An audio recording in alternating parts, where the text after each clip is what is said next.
Alright guys, how's it going? We're back again with another YouTube video, and today we're going to be talking about VAR, a great concept gone horribly wrong as requested by Dermot. So look, I shouldn't have to explain what VAR is. If you've been watching football for the last few years, you will know what it is. Even if you were living under a rock, you've probably heard about it at some point. VAR is essentially that one uncle at the barbecue that nobody likes to hang around. And in all honesty, we thought it was bad at first, but nowadays it's literally gotten to the point where they actually outdo themselves every single week in the Premier League with a new decision. I swear, it's actually insane. Like every week, there's something else that tops it. It's insane, and it's funny most of the time, especially if it's not your own club. But I mean, like, look, we all know deep down that all of these decisions just are so horribly wrong, and it just makes little to no sense. But I do think overall it gets a little bit more hate than it really deserves in some areas. And I mean, to be fair, most of it is justified 100%, but some parts people complain about it too much, and here's why. I mean, there's not a whole lot to talk about because, like, everyone kind of knows already what is wrong about it. I mean, I'm just going to kind of do a bit of an overview, but the one thing that I feel like people complain about too much about VAR is offsides. Because, I mean, like, look, the thing with offside is it's black and white. You're either offside or you're not. You know what I mean? Like, it's not like you can be half offside. Like, it makes no sense. So, people complaining to VAR, like, for example, the most recent one I can think of in my mind was the Werner against Liverpool.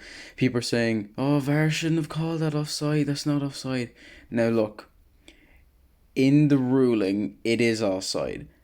I don't think it should be. If you shouldn't be marked offside by your sleeve, in my opinion, you should be marked offside by only by a goal scoring body part, which is pretty much your feet, and that's about it. So, the sleeve for me, in my opinion, makes no sense. So to me, it isn't offside. It shouldn't be. It is in the rule book. Like that is the thing. Like if you're going to complain, don't complain to VAR. Complain to the FA because that's the ruling. It's from your sleeve. Of course, it's completely bullshit. It's happened too many times. It's happened to Ings. It's happened to Bamford. Of course, Werner most recently.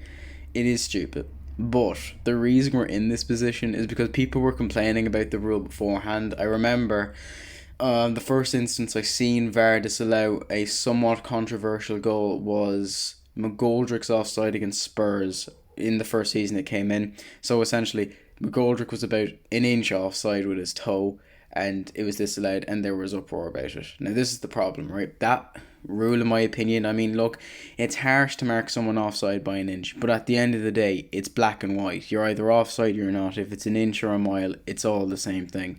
And we ended up complaining so much that we got the rule changed so it's by your sleeve. Instead, it should just be by your feet or by your legs, like not by your arms, because like the Bamford one when he's pointing out for where he wants the ball, like that is just atrocious. Like it's gone to the point where you're literally going to have to wear the old Cameroon kits. Like, not only were they iconic back then, we're going to have to bring them back. They were great kits, great for the ruling now.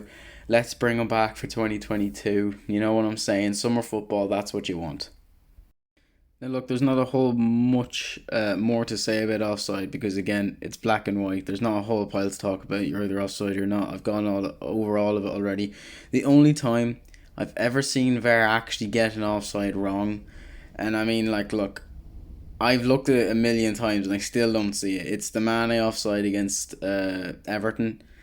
Like, the amount of times I've looked at it, like, say what you want, I can already hear the "oh my god, you're salty" comments coming in, but I do not care. I cannot see any offside in that at all. It's not like the thing is, right, there isn't even a sleeve. Apparently it's his elbow. I can't see it for one, but it's not even a sleeve. So at that point, the sleeve rule goes out the window because it's not a sleeve that's offside. Apparently it's his elbow, but man, I don't know. Like, it that for me is like the only time they've actually got an offside wrong. Like, don't get me wrong, the sleeves ones are bullshit, but at the end of the day, that is them doing their job. It's not VAR's fault, it's the FA's. But that's the only time I've seen VAR get an offside wrong was for Henderson's goal against Everton with the offside against Mane. So really, there's nothing else to talk about for offsides. I'll be moving on to probably like penalties and fouls and stuff. Now, this is a bit more of a tricky section because, it's just all opinions, really. Like, I'm not obviously going to go through every single time something happened, like, oh, remember this tackle back then? I mean, don't get me wrong, I will call up a few of them, but like, I'm not going to be going through a whole pile. I will go through what I think should be taken into account when considering whether something should be a penalty or not, and we will go through that process now. So the first moments that's happened the most recently would be the Foden penalty appeal against Southampton. So McCarthy takes himself a loose touch, and Foden is about to round him and score in an open goal, and McCarthy just essentially just takes out Foden. Now Foden goes down and gets back up again. Now, to be honest with you, I don't really think that affects if the penalty is given or not. So, City fans, you can stop going on about it now. Uh, I don't like the thing is I've looked at it at a load of angles and I haven't looked into it too much. I've only seen it like once or twice, but all the angles I've looked at, he doesn't get the ball, but there's like one angle where it looks like he does, and to be honest, I don't even know if he does or not. And to be honest, like I think it's a pen, 100%. But this brings up the point that there's always these two trains of thought, like, oh, if you get the ball and you foul the man, it's a pen. But if you get the ball and you foul the man, is you got the ball, so it's not a pen. Like I honestly, it's been argued with so much I don't even know what to think myself, and I think that there should be context and intent involved. I feel like it's not just the thing with this is like it is opinions and it shouldn't be stonewall. Like if you're kicked in the box, it's a pen because the game is going soft and it's getting to the point where you're better off running into someone and falling over than actually going for goal. Like no matter how much you argue it, like you can't like fouls like the Calvert-Lewin one against Liverpool, for example. If you think that something like that is a pen, then I'm sorry, but you actually just don't know what you're fucking looking at because something like that is what's ruining this game. Because genuinely, Calvert-Lewin knows it himself. He knows if I run into Alexander-Arnold and fall over, I will get a penalty, and he got it. And that's what ruining this game, and it's irritating. Like there needs to be intent involved, like you know what I mean, and obviously the context there as well. I mean, again, I'm not gonna go too in depth into certain decisions, but I just think with fouls and stuff, in my opinion, I think if you get the ball, it's not just a matter of getting it, but I think it's also a matter of what is more likely to happen subsequently from you getting the ball. So, for example, in the McCarthy incident, even though he might have gotten the ball if he did, I'm not saying he did or didn't because honestly I'm not really sure, but even if he did, he wouldn't have gotten it subsequently. Foden still would have had it if McCarthy didn't kind of, take him out, and he would have scored the goal anyway. So at that point, I do think, well, I mean, obviously if it was going to be a goal, there wouldn't have been a pen, but I do think subsequently there should have been a pen maybe if Foden had to stay down. I don't think it should affect it if he goes down or not. I just, if he fouls him, he fouls him, you know what I mean? But, like, if you tackle the ball and you do go through the man per se, like, remember I made a video about the Celtic tackle, and yeah, I mean, like, he cleans him out of it, right? But the thing is, like, he gets the ball, and, like, I think that that's not a foul, even though he, like, piles through him. You do that in the street, you will get jail time, okay? I mean, like, it's a mental tackle, but I just think, again, he's like, if the ref didn't, like, get hit by the ball, like, I would have been surprised if that had went into the other goal. He was going at 100 mile an hour with that tackle. But, yeah, I think context needs to be added to it as well. Again, not going to go too much in depth on the tackles again because it's really just opinions. I mean, I am sharing mine, but I'm not going to tell you what to think. If you want to think your stuff, go ahead. I don't care. It's all up to you guys. I'm just giving you my opinion. Next up, we're going to talk about the dreaded handball rule. And this is going to be fun, laddies, alright? I'm telling you now, like, because this is a really, really just shite and shitty fucking thing to talk about because, like, I don't even know what is a handball anymore, man. It's a bit insane because, like, it never really occurred to me, right? Like, it's almost like, again, similar to the fouls, it almost gets to the point where it's better to kick the ball at someone's arm than to actually go for goal. And we've seen this actually a few times in the Premier League, like the Gomez one against Man City. You can argue, De Bruyne was trying to cross it. Yeah, I mean, like, come on. I think you got to think he's kind of aiming for his arm a little bit. Now, don't get me wrong.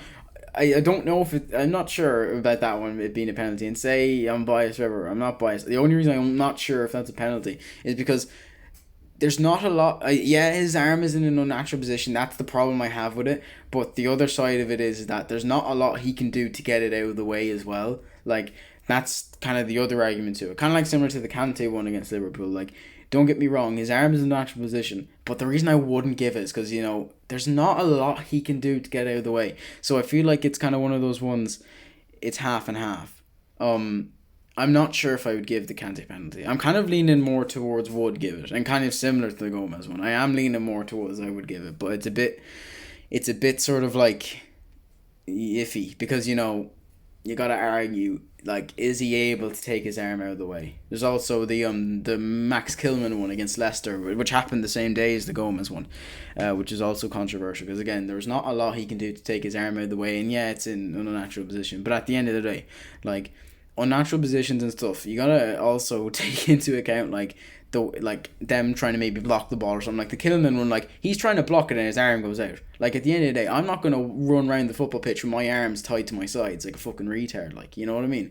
Like, you gotta think about as well, like, what is a natural arm position? You know what I mean? Because it, like, one that sticks out in my mind as well was the Sissoko one against Liverpool in the Champions League. He was pointing, and then Mane, like, this is a clear example of players going for arms instead of goal. Mane literally just chips it onto his arm and gets the penalty. Like, now, I don't, like, I don't like seeing that because, like, it just takes the whole point of the game away when you're literally just going for penalties. Like, you know what I mean? Going for arms and stuff. It's just a weird situation, man. The Hudson-Odoi one is a weird one too because I don't think he intends to handball it, but like his arm is in a stupid position and it bounces on it not once but twice. So it's a weird one. I would have given it, I'd say, to be honest with you. Obviously the big controversy came from the referee saying, "Oh, I'm not going to give it because I don't want to cause a controversy." Because again, I do think the referees, they get a lot of stick. Don't get me wrong, a lot of it is justified, but some of it, at times, it's a bit harsh. Some of it, not a lot of it, but some of it. Again, not a lot else to talk about really. It's just handballs, fouls, and offsides really. Like, maybe if it's requested, I might go through some of the worst decisions in VAR this season. Maybe, although I'd be afraid to be a little bit Liverpool heavy. Considering Liverpool, let's face it, Liverpool have gotten the most fair decisions against them this season. But who knows? Now, I'll admit, I didn't really go, like, in depth in this video, and, like, I didn't even do, like, any cuts. Like, that was, like, it was literally just, like, a full, like, 10-minute audio clip from start to finish. No cuts whatsoever. It's definitely not as in depth as the Henderson video. But, like, I don't know. Like, to be honest with you, anyone who knows me, like, really personally knows that I've always wanted to have a podcast, and I've kind of always wanted to have that style. Like, not where, like, I have to cut it and say things in the right manner and stuff. Or maybe for some videos I'll do it like that. It's because it's more, serious and stuff. I said in my last video, I kind of want this to be like a discussion place. And to be honest, I kind of feel like going on these like 10-minute rants, almost like a cappella. I feel like that's more natural. And I do also think that, I don't know if it's enjoyable for you guys to listen to. And let's face it, I've only gotten like 20 views on my last video, so I'm not really gonna know if people enjoy it or not, okay? And like, look, if you want me to change anything about the videos, if you want me to do stuff different, just let me know. Like, I do kind of like this style of not having to do all these cuts, just speaking out naturally, like, just, even if there's these long awkward pauses, I apologize for them, but that's just part and parcel, like, of the package, because I kind of just want this to be like a discussion thing, kind of like a podcast. But yeah, I know I didn't go in depth in this video. Because at the end of the day, it is just opinions, and like, no matter what I say, it's probably not going to change the way people think about certain things, and that's fine. Everyone's entitled to their opinion. Yes, we might disagree on them, but that's grand. Doesn't really matter. Like, if you want, I can go through some of the worst VAR decisions. Like, as I said 2 minutes ago, don't know why I'm repeating myself again, but that could be a fun video to do. Any more requests, leave them down below. But again, I really want you guys to let me know what you kind of want me to do differently, because I want to know if I'm doing this good or not. I will see you guys in the next video. Have a good day.